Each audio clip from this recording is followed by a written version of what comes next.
Have you ever promised yourself, tomorrow I'll wake up early, and then tomorrow never comes? You set the alarm for 5 a.m., you imagine yourself productive, focused, disciplined, but when the alarm rings, your hand finds the snooze button before your mind wakes up. And later, when you open your eyes at 8 or 9, the guilt hits. You feel like you already lost the day before it even started. Maybe you've heard this before. Successful people wake up early. You've read it, you've watched videos about it, maybe you even tried it for a few days. But then, life happened. You got tired. You said, "I'm not a morning person." But what if the problem isn't you? What if no one ever showed you why those early hours matter, or how they can quietly rebuild a broken life? This is the story of a man who was invisible to the world until one morning changed everything. Stay with me until the end, because this story might change the way you look at tomorrow morning. Meet Daniel. Daniel was 29 years old and worked as a bus cleaner in a crowded city depot. Every night at 9 p.m., he reported for duty. He swept floors, wiped seats, cleaned windows, bus after bus until sunrise. The work was exhausting. The pay was barely enough. Daniel lived in a shared room with two other men. One small window, a single fan that rattled more than it cooled, a mattress so thin he could feel the floor beneath him. But the hardest part wasn't the money. It was the feeling that life was passing him by. Every morning around 6:30 a.m., Daniel walked home as the city woke up. Office workers rushed to jobs, students laughed on their way to school, people talked about plans, goals, futures, and Daniel thought the same thing every day. When does my life start? He wasn't lazy. He worked 6 nights a week, sometimes 7, but no matter how hard he worked, nothing changed. No promotions, no growth, no hope. He told himself, "I'll figure it out someday." But deep down, he knew the truth. Someday never comes when every day looks the same. A phone call that shook him. One afternoon, Daniel's phone rang while he was trying to sleep. It was his father. "Daniel," his voice was weak, "the doctor says I need treatment. I don't want to worry you, but we don't have much time." Daniel sat up, suddenly awake. His father had worked his entire life as a mechanic, bent back, broken hands, no savings. And now, when he needed help, Daniel had nothing to give. After the call ended, Daniel stared at the ceiling. He felt angry, not at life, at himself. That night at work, while cleaning buses in silence, one thought kept repeating in his head: "If I don't change something now, this will be my life forever." The morning encounter. At the end of his shift, around 6 a.m., Daniel sat on a bench outside the depot, waiting for his usual bus home. That's when he noticed an older man sitting nearby. Neat clothes, calm posture, reading a book at 6 a.m.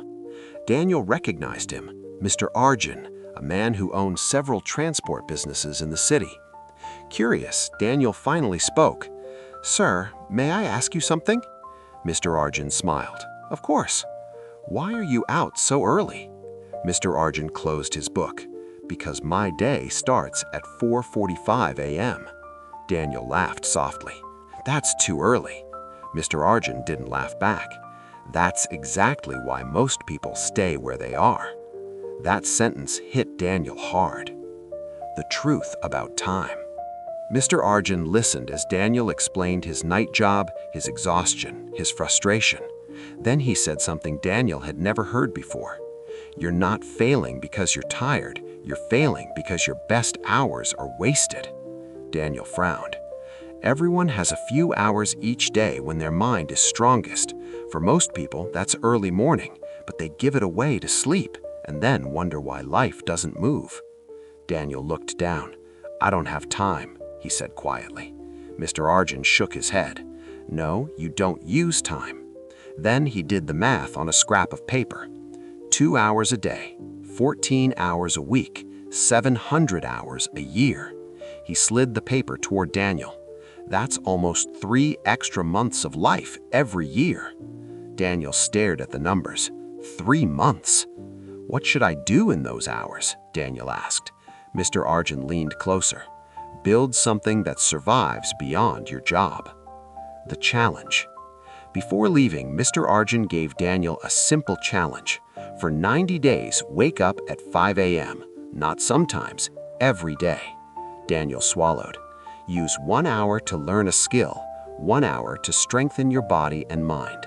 And after 90 days, Mr. Arjun smiled. If you're still the same, you can say it doesn't work.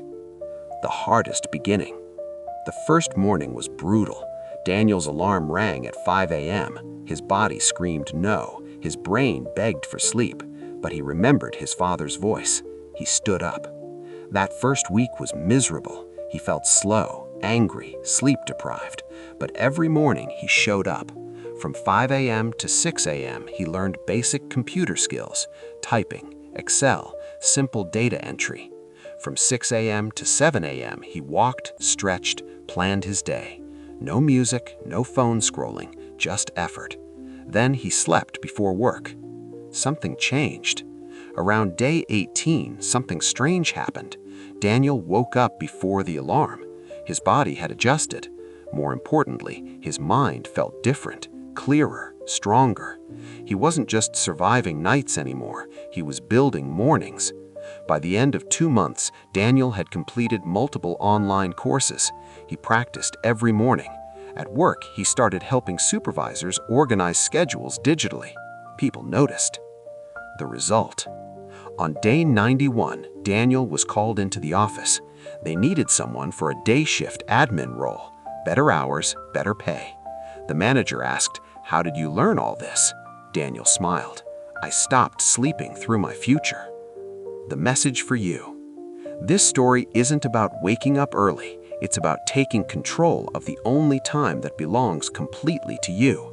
No calls, no distractions, no excuses. If you win the morning, you win the direction of your life. So tonight, ask yourself, what would happen if you stopped hitting snooze? What could you build in 90 days? Who could you become? Your future isn't waiting for motivation. It's waiting for your alarm clock. Will you answer it tomorrow at 5 a.m.? Your next life begins there.